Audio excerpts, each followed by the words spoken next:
Saturday, a nice 7:52 on a Saturday. It's actually I don't think I need to rock the crazy jacket as much, because if I get in the car and actually warm it up first and then go in and mix my pre and grab my bag ready or whatever, honestly it's warm enough. I think I'm overdoing it, but that's one of my aversions. I don't love being cold. Being cold is not my favorite feeling in the world. Plus, when I'm dieting, lower carb, I mean, there's I forget what it is. It the thermogenic effect of eating food, right? Like if you eat something, what do they call it? The meat sweats. Like you eat a bunch of food and just the process of digesting it releases more heat. So, if I'm limited, right? If I'm not putting as much fuel in the fire, yeah, the house is at 72. Whereas in a bulk, more like 68. So that 4 degrees, it matters. It definitely freaking matters. But plan for today with chest, I guess I'll just see. I got to see what I'm thinking. I'm going to warm up my rotator cuffs, do a little bit of tricep, bicep, shoulder, a little back activation, some cross body cable press just to get things moving. Like, when it comes to something like back, you don't have to, I mean, at least I don't feel like I have to warm up as much. There's just not so much involved or in a compromised position, right? For me to warm up for pull downs, I can just do light pull downs, gradually go a little bit heavier, and then, by the time I'm kind of exposed to the weight, well, then I'm ready for a working set. But with stuff like, with chest especially, well, it's I think there's a certain increase in, maybe not danger, but just like number of potential variables when you're doing a lift that's primarily compressive rather than, using just straight up tension, right? Like when I'm doing a pull down, where's the compression, right? I mean, nowhere. All your muscles ever do is pull. There's no pushing muscle. But with like a bench or a heavy cable press or something, you are getting a lot of force, like being pushed in to your elbows, into your wrists, into your rotator cuff and your shoulder.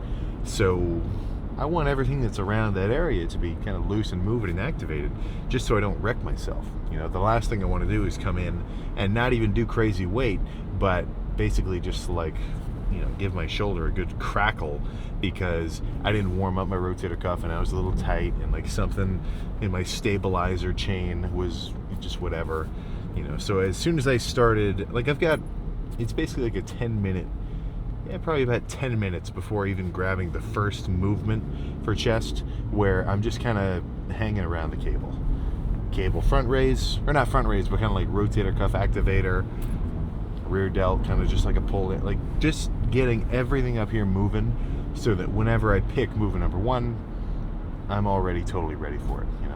Like you're not just gonna see an Olympic athlete or an Olympic sprinter bust out into a sprint and go for like full power in something without warming up properly before, so that's a little bit of a drastic comparison. But yeah, there's nothing you're missing out on, or there's nothing to gain, by not having a good warm-up, at least for movements where you notice you run into issues. But with some things, I don't know, man, I kind of could just jump straight into it. With squats, I've never been one to feel like I need to open up my hips or, like kind of roll around and stretch out my lumbar. Like, when guys kind of roll around on the turf and they get each knee like facing an opposite angle and they twist them and they do all sorts of, I haven't noticed a need for that. But I guess if I did, well, then I'd have to throw it in, so just something to keep in mind. And then 35 minutes of cardio post, and I think, what do I think? Yeah, I don't know. I'll keep 35 minutes up for the week, 35 in the morning, 35 at night, and then decide, because I'm starting to believe I'm going to have to up that calorie value, or that cardio value. I'm not just going to, jump straight to an hour in the morning, hour at night. I'll move up to 40 minutes. But yeah, just as much as I'm going to have to decrease my calories to keep burning fat, I think I'm also going to have to increase my cardio, at least to a degree. You know, like there's a limit. I'm not going to do 4 hours of cardio per day. That would be well beyond what I think is necessary. Or not even necessary, but even maybe effective. Because by then it's just like an added stress. But, you know, okay, man, sometimes it's going to be hard to get by on 0, right? Like I think that's one aversion that I think, you know, probably too many people have, is just, I don't understand it, because it's not from experience. The people, you know, people who really, I don't want to say religiously, but people who really like die hard, I'm not doing my cardio, like they like saying it. It's like, yeah, man, I don't mess with cardio, man. What are you, nuts? Like, no joke, no anything. They've never even done it, you know? You haven't even tried. Like, you don't even know what you're missing. And then you're still hating on it? Not cool. Not freaking cool. Hopefully 2026 cardio gets a little bit more love. Just due to, I mean, what was that? I was going to say that in a way that would sound a little bit cooler, but look at that, boom. Jogging, you know, that's not exactly my cup of tea, but still, cardio being done, separate yourself from the herd and break a sweat. The results will reveal themselves. You just gotta, you know, be patient enough to wait for it. But yeah, I think nothing else to say. Let's just get in there, get all this freaking, you know, 4 layers off, and get this workout started. I have warmed up, so let's get fucking real to start.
Oh, shit. Oh, one more. Yeah, that felt pretty fucking good.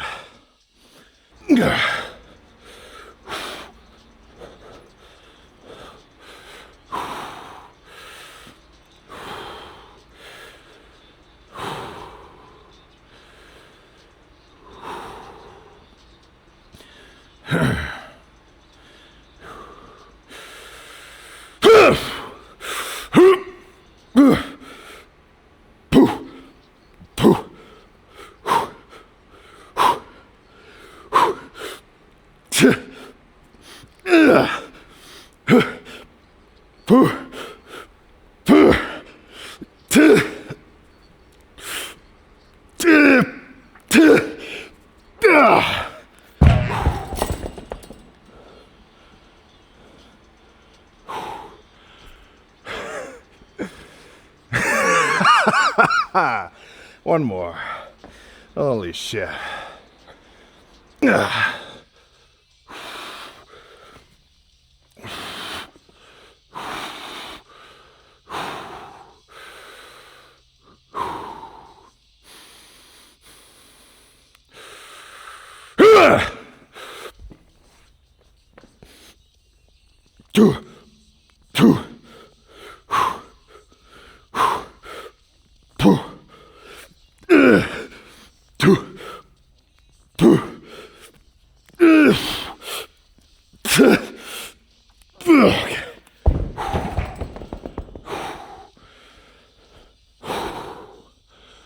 Okay. Let's do some pec deck. I think that'll be good next. Alright, let's get straight into it. We'll talk about it after, but those were a good 3 openers. Alright.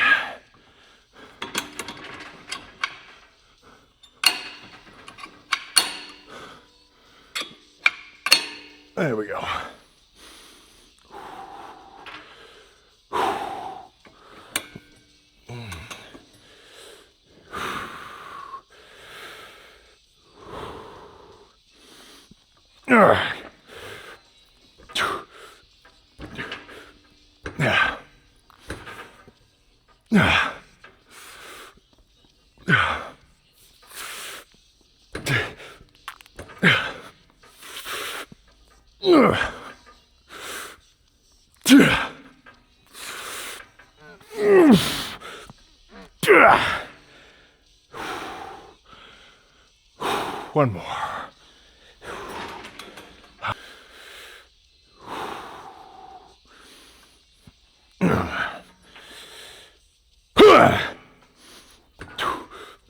Yeah. Yeah. Yeah. Yeah. Yeah.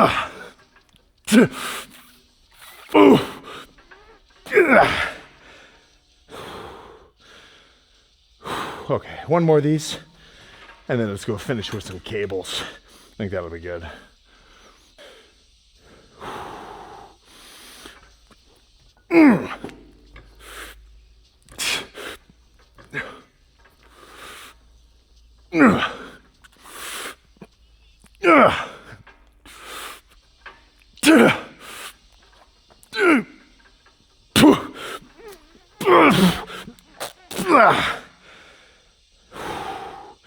Okay.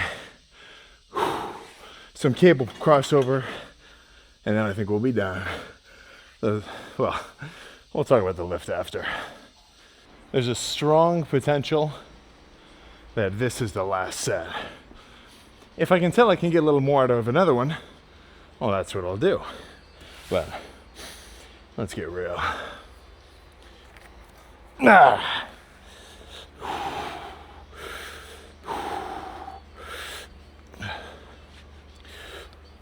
Yeah.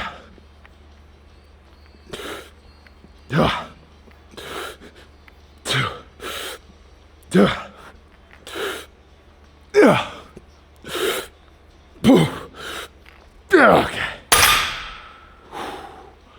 Okay. That's all. Let's have a little post-lift discussion. All right. Yeah, there we go. So, what made me go a little buck wild with the 150's today? I couldn't tell you. I couldn't tell you exactly. Maybe I'd just been away from them for too long. Oh, and I was just drawn. They just had a certain look about them, and I had to hit them. That might certainly be the case. But if I'm being a little more, like, analytical, I haven't done heavy chest for a while, and my chest feels good today, so I'm cool, you know? The end of that workout, no injuries, no tweaks, a nasty pump, as we're about to see even more of. I mean, shit. I couldn't ask for anything better, except for doing 30 minutes of cardio, which I'm about to do anyway, so it's freaking perfect, you know? It's a perfect start to today, that's for sure. So, let's make sure we're in decent lighting and see how we're looking.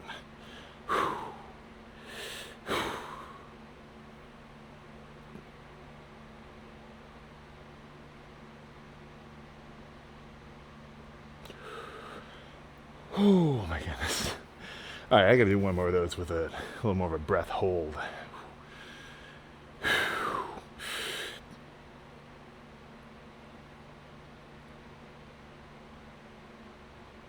Oh my gosh. Whoa. I got a little lightheaded there for a second.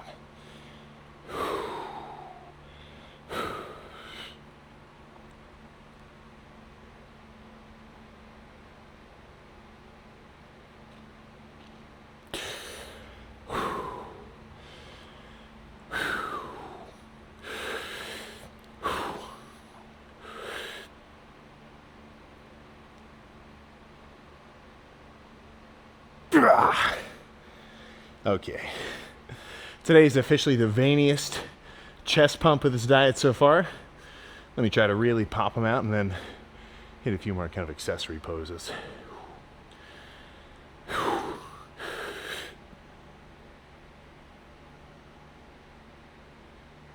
Yeah. Oh my gosh. Nah, this is good. So this is pretty much exactly what I want to see. And, almost. You know, there's a little bit of separation from lower to mid pec, like this very slight line. Let me see if I can actually like pop it out a little more. Yeah, a little bit like that. Especially on the right side. Like, see how there's this little extra chunk of like upper pec? So that's where there's like a whole different kind of like set of insertions. This side's a little more even. There's not anything so crazy. I'd say the guy who has that the wildest is Colombo. And then one more dude. He's an open now, but he was doing classic. His name's Stefan. He's a French guy. If I think this is kind of crazy, like hitting one of these shots, nuts. Like just totally crazy. But no, so this feels pretty good. And the more, so I'm pumped too. And the more like grain and separation that I'm starting to see, the better. Because what that's telling me is that the thickness of the skin blocking muscle, to what's actually visual on top, is gradually thinning. So that's what I want to see, right? The thinner the skin, the better.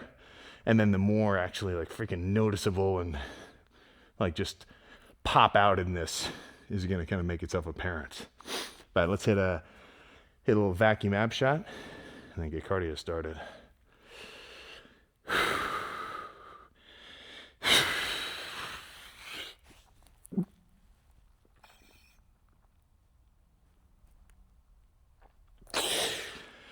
Oh my gosh. All right. I'll see you including playing on my phone after, probably 45 minutes. That was good. I tell you something, that was a good chest day. Energy was up. I don't know if it was just because I started with those heavier sets, but yeah, the more, I don't want to say the deeper I get into the dieting phase, because I mean I still get like that like in an off season too, but dieting, since the sets aren't like so damaging on a set by set basis, it's not like I'm taking it easy, but if I'm on low carbs, so I'm not able to like totally wreck my pecs in just one set. Like, I kind of just hit failure before I reach that certain level of like damage and fatigue on like a set by set basis. So my rest periods are a little quicker.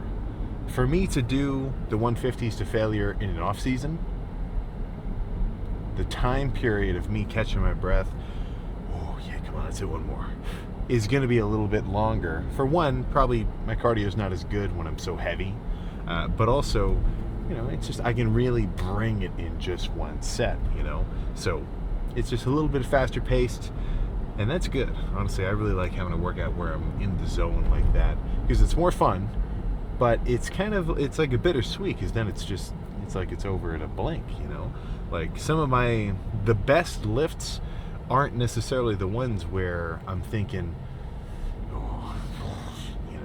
fucking like imagine myself in a Rocky edit or something. Just, it's like, I don't know, just being in the moment of the workout is the exciting part. And between sets, not that there's no distractions, but it's like I'm just not distractible, if you know what I'm saying. So between sets, I'm not thinking, okay, let's sit on my phone for a second. Let me look at something I was looking at. Let me check that email or just whatever. Insert anything. No, man, it's just music, a TikTok edit going. It's getting me amped. Whatever it takes to just get my freaking, I don't want to say blood boiling, but a little something like that. And then just bring it for each one. And I don't know if I was just excited, but the pec deck felt so light today. Maybe it was because I haven't done a heavy set like that, so that kind of like reset my bar of like what heavy felt like. But I added a 25-pound plate to the stack, which this is, now that I've got all my own stuff, I'm a little more sensitive to adding plates to cable stacks, because you kind of are like fucking it up, because when you add plates to the stack, on one side, well, the plates are going to induce this torque, and then it's going to grind up against the railings. So, you know, that's something where, or like when a gym's cable machine will end up snapping, because we're always doing like single arm stuff where we just hold the nub of the cable, like for push downs or like rear delt stuff. It's like if you're breaking somebody else's, you know, machine or whatever, you don't really notice. And I got hit with that when I was doing a warm up at American Barbell. People had been using that cable so much, the cable itself had just reached a certain level of wear. So I go for this push down, and then it was, you know, it's just ready to blow, I guess. So, you know, just keep that in mind. Like the videos where guys are, you know, they get a big bolt or something, and then they put 4 plates on a cable stack, and then they only use one cable, so they're using like double leverage. I've been there, you know. I've thrown 3 plates on the side of a cable stack for like super crazy heavy push downs. I don't know. It definitely felt cool in the moment, but looking back, or at least from my current perspective, I think I'm a little more enlightened when it comes to the ego about the weights, because it's like, I'm never gonna think that a heavy set isn't cool, but I do also want it to have the like correlating effect of being a good productive set for like what my muscular gain goals are, right? Double weight, not double cool. At least for me, double weight means double risk of injury, and man, I'm really screwed. The last thing I'd want to do is like, as I was warming up today, if I did, you know, I warmed up with the cables, triceps, shoulders, everything, to the point where my warm-up set for bench was the 120s. So I grabbed the 120s, you know, 2 feeler reps, then the 140s. Actually, yeah, the 140s for 1, and then I was ready for the 150s. But if when I grabbed those 120s for the warm-up, if I did one and I could really feel something was going on, oh, I'm done. I'm going to cut it right there. You know, I got the eject button with the lid off. If I feel a little something, like, you got to call that shit early. You know, the last thing you ever want to do is pull something up here, right? You never want to pull anything anywhere, but from experience, every time I've pulled my chest in a variety of spots, on both sides too, like now I'm in a pretty good state, strong, still back to everything. I don't want to re-injure myself. You know, it's bad enough to make a mistake once, but once you do it a few times in a row, then it's just a habit, and you've got no excuse. Right? You're being straight up stupid. So I guess if I could have one message to kind of send off, it'd be go nuts and don't rip your pecs off. I think that's perfect advice for anybody of any level. Yeah, but no, I'm feeling good. I'm excited to see the New Year's look. So that means I've got about 3 more weeks until New Year. So December 13th being today, and then up to December 31st. So a little less than 3 weeks. By New Year's, or at least January 1st morning, my morning weight should be around a 237. If I was 236, that'd be pretty freaking solid. But we'll see. 236, 237, something like that. So by January 1st, if that's right around where I'm waking up at, and not to mention, obviously, like the visual leanness changes as well. But, you know, assuming the only weight that I end up losing adds up to kind of that number, well, that is perfect for me. Perfect for me. So, I got nothing else to say. I'll see you tomorrow.